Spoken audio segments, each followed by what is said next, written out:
Hello दोस्तों, नमस्कार। आपका हमारे YouTube परिवार में हार्दिक अभिनंदन, स्वागत, वेलकम।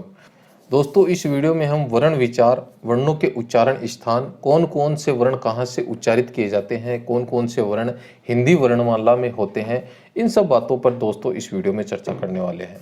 दोस्तों, इस वीडियो से पहले आपने इसके बारे में बहुत कुछ सीखा होगा, जाना होगा, लेकिन ये वीडियो भी आपको छोटी छोटी बातें बताकर जाएगी जो एग्जाम में बार बार पूछी जा रही हैं और पूछी जाती हैं।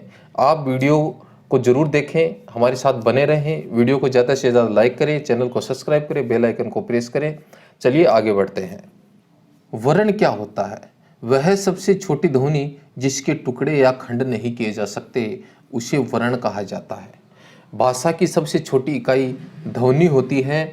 वर्ण के बारे में हमने यहाँ पर जाना कि वर्ण सबसे छोटी ध्वनि होती है जिसके टुकड़े नहीं किए जा सकते। यानी टुकड़े किस प्रकार से? जिस प्रकार से यहाँ पर हमने एग्जाम्पल लिया है राम। राम शब्द में कौन कौन सी ध्वनियाँ हैं? रे प्लस आ प्लस मैं प्लस ए, ये ध्वनियाँ राम शब्द में हैं।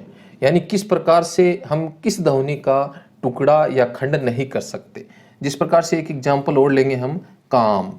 इस काम वर्ड में कै के साथ में क्या मिला हुआ है? आ मिला हुआ है, और ये कै हो जाएगा हलंत, क्योंकि ए इससे जैसे अलग होगा, स्वर इससे अलग हो जाएगा, यहाँ पर कै हलंत हो जाएगा। और इसी प्रकार मैं के साथ में क्या मिला हुआ है? ए मिला हुआ है। तो ये इस प्रकार से इसमें चार ध्वनियाँ हैं। तो ये जो ध्वनियाँ हमारे सामने चार ध्वनियाँ आ गई, अब इसके बाद में इस काम वर्ड के टुकड़े नहीं किए जा सकते हैं, क्योंकि अब यहाँ तक इसका लास्ट स्टेज होता है कै प्लस आ, यानी कै से आ अलग हो गया, मैं प्लस ए, मैं से ए अलग हो गया, इसके बाद इसके टुकड़े नहीं किए जा सकते। तो ये क्या है? यह है वर्ण, इसे वर्ण कहेंगे। और यह भाषा की सबसे छोटी इकाई होती है। हिंदी वर्णमाला में 11 स्वर, 33 व्यंजन, 4 संयुक्त व्यंजन, 2 द्विगुण व्यंजन, 1 अनुस्वार, 1 विसर्ग, इस प्रकार से कुल 52 अक्षर यानी वर्ण है वो काम में लिए जाते हैं। ये हिंदी वर्णमाला की बात यहाँ पे हो रही है। इस प्रश्न को बार बार पूछा जा चुका है। यहाँ पर हम इस वीडियो में पूरी चर्चा करेंगे कि 11 स्वर कौन कौन से होते हैं, 33 व्यंजन कौन कौन से होते हैं, 4 संयुक्त व्यंजन जो होते हैं उनमें किन किन व्यंजनों का मेल होता है, 2 द्विगुण व्यंजन कौन से होते हैं, अनुस्वार क्या होता है, विसर्ग क्या होता है। ये जो कुल 52 जो ध्वनियाँ हमारे सामने हैं हिंदी वर्णमाला की, इन सब बातों की चर्चा इस वीडियो में, और ये जो ध्वनियाँ हैं कहाँ से उच्चारित होती हैं, किस प्रकार इनको हिंदी वर्णमाला में काम में लिया जाता है, इन सब बातों की चर्चा इस वीडियो में कर रहे हैं। दोस्तों, आप सोच रहे होंगे कि इस वीडियो में किस प्रकार का टॉपिक पढ़ाया जा रहा है, लेकिन ये जो वीडियो आपके लिए बहुत महत्वपूर्ण है। अगर हम हिंदी भाषा का ज्ञान प्राप्त करना चाहते हैं, हिंदी भाषा के बारे में सीखना चाहते हैं, ये प्रथम स्टेज है, यहीं से ही हमारा हिंदी शिक्षण शुरू होगा। वर्ण के समूह को वर्णमाला कहा जाता है। यानी हिंदी भाषा में व्याकरण में जो वर्णों का जो समूह होता है, जो अपन ने ऊपर देखा कि 52 अक्षर काम में लिए जाते हैं हिंदी वर्णमाला में, इसे वर्णमाला कहा जाता है। हिंदी भाषा में वर्णमाला जो है ए आ या क ख ग घ ड़, ये सब हिंदी वर्णमाला के अंतर्गत हम जब छोटे बच्चों को पहली क्लास में पढ़ाते हैं, ए आ ई इन स्वरों का ज्ञान कराते हैं, व्यंजन क ख ग घ ड़ इनका ज्ञान कराते हैं, ये सब हिंदी वर्णमाला के अंतर्गत काम में लिए जाते हैं। वर्ण के कितने प्रकार होते हैं? वर्ण के 2 प्रकार होते हैं जिन्हें स्वर और व्यंजन कहा जाता है। स्वर ध्वनियाँ क्या हैं? ऐसी ध्वनियाँ जिनका उच्चारण करते समय अन्य किसी ध्वनि की सहायता नहीं ली जाती, उन्हें कहते हैं स्वर ध्वनियाँ। अर्थात जिनका उच्चारण स्वतंत्र रूप से होता है उन्हें स्वर कहा जाता है। वे ध्वनियाँ जिनका उच्चारण स्वतंत्र रूप से होता है, स्वतंत्र से यानी स्वर स्वतंत्रता से होगा, वो क्या होंगे? स्वर होंगे। अब ये हिंदी वर्णमाला में स्वर होते कितने हैं और कौन कौन से स्वर हैं, इनकी मात्राएं क्या होती हैं? देखिए, ए आ ई उ री ए ऐ ओ औ, ये 11 स्वर होते हैं हिंदी वर्णमाला में। इनकी मात्राएं भी होती है। ए स्वर ऐसा होता है जिसकी कोई मात्रा नहीं होती है। बार बार एग्जाम में पूछा जा चुका है, ऐसा कौन सा स्वर होता है जिसकी कोई मात्रा नहीं होती? ए स्वर होता है। आ की मात्रा, ये ई की मात्रा, ई की उ री ए ऐ ओ, औ, ये इनकी मात्राएं होती हैं जो हिंदी वर्णमाला में काम में ली जाती हैं और इन्हें व्यंजनों के साथ काम में लिया जाता है। इन मात्राओं को, मात्रा क्या होती है? किसी स्वर के उच्चारण में जितना समय लगता है उसे मात्रा कहा जाता है। जैसे हमें आ की मात्रा को यूज करना है किसी वर्ण के साथ में, हम कै के साथ में इसको यूज करेंगे, तो कै के जब आ की मात्रा लगाएंगे तो यह जब इससे आकर मिलेगा तो यहाँ पर का बन जाएगा। इसी प्रकार हम ई की मात्रा को यूज करेंगे तो ई की मात्रा को यूज किया जाएगा, यानी इसके साथ इसका मेल किया जाएगा तो यह मिलकर के और की बन जाएगा। यानी ये जो स्वर इसके साथ में जब मिलेगा व्यंजन के साथ में तो ये स्वर नहीं, इसकी मात्रा आकर मिलेगी।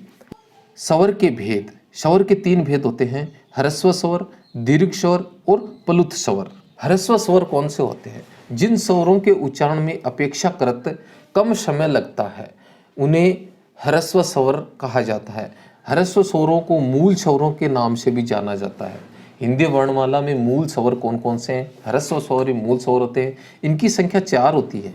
ए, ई, उ, री ये मूल स्वरों की श्रेणी में आते हैं। बार बार ये प्रश्न पूछा जा चुका है कि हिंदी वर्णमाला में मूल स्वर कौन कौन से होते हैं? ए, ई, उ, री।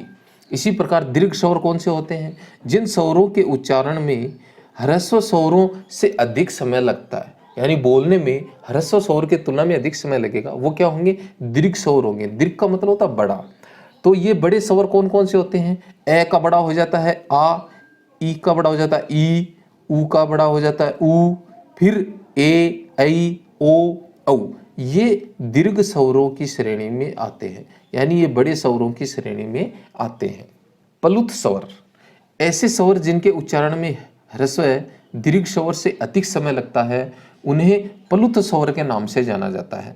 प्लुत स्वर का जो चिन्ह होता है ये एस आकार का जो अल्फाबेट सिंबल होता है, यानी इस प्रकार का चिन्ह इसका होता है। और हिंदी में यानी अधिकतर इसको संस्कृत भाषा में काम में लिया जाता है। जिस प्रकार से हम ओम बोलते हैं तो यानी इसका जब उच्चारण किया जाता है ओम, यानी इसका उच्चारण में कुछ समय लिया जाता है, इसे कहते हैं प्लुत स्वर। व्यंजन क्या होते हैं? जो ध्वनियाँ स्वरों की सहायता से बोली जाती है उसे व्यंजन कहा जाता है। हिंदी वर्णमाला में कुल 33 व्यंजन होते हैं। जिस प्रकार से देखिए कै वर्ग, चै वर्ग, टे, तै वर्ग, पै वर्ग, य, र, ल, व, श, श, श है, ये कुल मिलाकर 33 जो व्यंजन होते हैं ये हिंदी वर्णमाला में व्यंजनों की श्रेणी में आते हैं। ये किस प्रकार से 33 होते हैं? कै वर्ग के 5, चै वर्ग के 5, टै वर्ग के 5, तै वर्ग के 5 और पै वर्ग के 5, यानी कुल यहाँ तक 5 गुणा 5 यानी 25 व्यंजन यहाँ तक इन वर्गों में शामिल किए जाते हैं। और फिर इसके बाद में य, र, ल, व, श, श है, ये 33 व्यंजन हिंदी वर्णमाला में होते हैं। व्यंजनों में स्वर रहित व्यंजन जब यूज किए जाते हैं तो उनके नीचे हलंत का निशान लगा दिया जाता है, तो यानी इससे स्वर अलग हो जाता है। किसी भी व्यंजन के साथ में हलंत लगा होगा तो उससे जो स्वर है वो उससे बिछुड़ जाता है, अलग हो जाता है। अगर कै है तो उसके साथ में ए जुड़ा हुआ, यानी इसकी कोई मात्रा हमें व्यंजन में दिखाई नहीं देती है। इसी प्रकार हमें कु दिख रहा है तो इसके साथ में क्या है, जैसे इससे स्वर अलग किया जाएगा तो कै को हलंत करते ही इसमें जो ऊ जुड़ा हुआ है वो अलग हो जाता है। यानी जैसे ही मात्रा रूप में वह आता है स्वर के साथ में तो उसकी मात्रा जुड़ती है, और जैसे ही वह उससे अलग होता है, स्वर उससे अलग होता है, वो तो स्वर का पूर्ण रूप लिखा जाता है, न कि यहाँ पर इसकी मात्रा को लिखा जाएगा, जो हिंदी में गलत माना जाता है। हम इसे इस प्रकार से नहीं लिख सकते हैं। जैसे इसका विस्तारित रूप लिखना है तो हमें इस फॉर्मूले के अनुसार लिखना होता है। व्यंजन के भेद, व्यंजन है वो 3 प्रकार के होते हैं, स्पर्श व्यंजन, अंतस्थ व्यंजन और ऊष्म व्यंजन। स्पर्श व्यंजनों के अंतर्गत कौन कौन से व्यंजन शामिल किए जाते हैं? जो व्यंजन कंठ, तालु, मूर्धा, दंत, ओष्ठ आदि स्थानों के स्पर्श द्वारा बोले जाते हैं वे स्पर्श व्यंजन कहे जाते हैं। इन्हें वर्गीय व्यंजन के नाम से भी जाना जाता है। किन्हें? स्पर्श व्यंजन को। इस वर्ग के अंतर्गत जो व्यंजन आते हैं उन्हें वर्गों में डिवाइड किया होता है, इसलिए इसे वर्गीय व्यंजन भी कहा जाता है। अब हमारे उच्चारण स्थान की बात करते हैं कि उच्चारण स्थान क्या है, कहाँ होते हैं। देखिए इस चित्र के माध्यम से आप देख सकते हैं कि यह हमारी जीभ यानी जिह्वा है, यह काकल्य, जो ये जीभ के ऊपर वाला जो अंतिम जीभ के अंतिम ऊपर वाला जो हिस्सा होता है उसको काकल्य कहा जाता है। तालु जीभ के ऊपर वाला जो हिस्सा है वह तालु, तालु के आगे का जो हिस्सा है उसे मूर्धा कहा जाता है। फिर हमारे दंत दांत हो जाते हैं, ओष्ठ यानी होठ हो जाते हैं। इस प्रकार से यह हमारा स्वर तंत्र होता है। कंठ स्वर तंत्र से क वर्ग का उच्चारण, तालु से च वर्ग का, मूर्धा से ट वर्ग का, दंत से त वर्ग का, ओठ से प वर्ग का उच्चारण होता है। और इन प्रत्येक वर्ग में 5 वर्ण शामिल किए जाते हैं, यानी 5 वर्ग है और 5 इसमें वर्ण हैं, तो कुल ये 25 वर्ण होते हैं इन 5 वर्गों में। सेकंड है अंतस्थ व्यंजन। जिन व्यंजनों का उच्चारण जीभ, तालु, दांत, ओष्ठ के परस्पर सटाने से होता है उन्हें अंतस्थ व्यंजन कहा जाता है। और इसमें 4 वर्णों को शामिल किया जाता है, य, र, ल, व। ये चारों अंतस्थ व्यंजन की श्रेणी में आते हैं। इन्हें अर्ध स्वर के नाम से भी जाना जाता है। बार बार एग्जाम में पूछा जा चुका है, अर्ध स्वर कौन कौन से होते हैं? य, र, ल, व। ये अर्ध स्वर अंतस्थ व्यंजन भी कहलाते हैं। ऊष्म व्यंजन, जिन व्यंजनों का उच्चारण किसी रगड़ या घर्षण से उत्पन्न ऊष्म वायु से होता है उसे ऊष्म व्यंजन कहा जाता है। इनमें श, श, श और ह ऊष्म व्यंजनों की श्रेणी में शामिल किए जाते हैं। अब हिंदी वर्णमाला में संयुक्ताक्षर पर चर्चा करते हैं। जो 2 या 2 से अधिक व्यंजनों के संयोग से बने होते हैं उन्हें संयुक्ताक्षर कहा जाता है, जिसमें श जो क, श प्लस ए से मिलकर बना होता है, ग, ज, य और ए से मिलकर बना होता है, त्र, त, र और ए से मिलकर बना होता है, स्र में स, र और अ ये शामिल किए जाते हैं। ये संयुक्ताक्षर होते हैं और यहाँ से इन वर्णों के बारे में बार बार पूछा जाता है कि ये इस प्रकार का वर्ण है, व्यंजन है, वो किन किन व्यंजनों के संयोग से बना है। अयोग वा है। हिंदी वर्णमाला में ऐसे वर्ण जिनकी गणना न तो स्वर में और ना ही व्यंजनों में होती है उन्हें अयोग वाह के नाम से जाना जाता है। इनकी विशेषता है कि इससे पहले किसी स्वर का आना बहुत जरूरी है।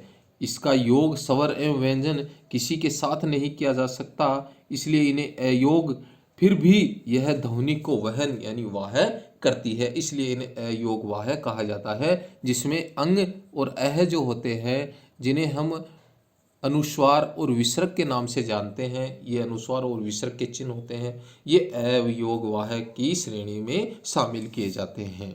उच्चारण के आधार पर व्यंजनों का वर्गीकरण। पहला है स्पर्शी व्यंजन। कौन कौन से होते हैं? जिन व्यंजनों के उच्चारण में फेफड़ों से छोड़ी गई वायु वाग यंत्र से टकराकर बाहर निकलती है। अब ये वाग यंत्र कौन कौन से होते हैं, इनकी चर्चा आगे कर लेते हैं। निकलती है उसे स्पर्शी व्यंजन के नाम से जाना जाता है।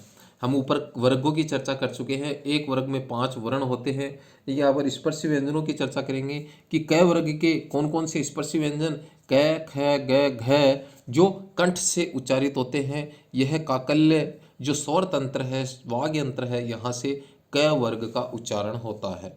नेक्स्ट है च वर्ग। च में च, छ, ज, झ, इसका तालु स्वर तंत्र से इसका उच्चारण होता है च वर्ग का। ट, ठ, ड, ढ यानी ट वर्ग, यह मूर्धा। ये क्योंकि हम इसको याद भी रख सकते हैं, ये एक दूसरे से इधर उधर मुड़े हुए हैं, तो ये मूर्धा सा इसका उच्चारण होता है। नेक्स्ट है त वर्ग। त वर्ग में त, थ, द, ध, यह दंत से यानी दांत वाग यंत्र से इसका उच्चारण होता है। प वर्ग में प, फ, ब, भ, इसका उच्चारण ओट्स वाग यंत्र से होता है। अब इसके हम चर्चा करेंगे कि आगे ये जो अनुस्वार के रूप में प्रयोग में लिए जाते हैं, यानी आगे एक एक वर्ण और बच जाते हैं जो अनुस्वार के रूप में काम में लेते हैं, जिसमें न, य, ण, न, म, ये क्या रह जाते हैं? ये अनुस्वार कहलाते हैं। यानी अनुस्वार का प्रयोग किस प्रकार किया जाता है, ये हम दोस्तों आगे की वीडियो में चर्चा करेंगे।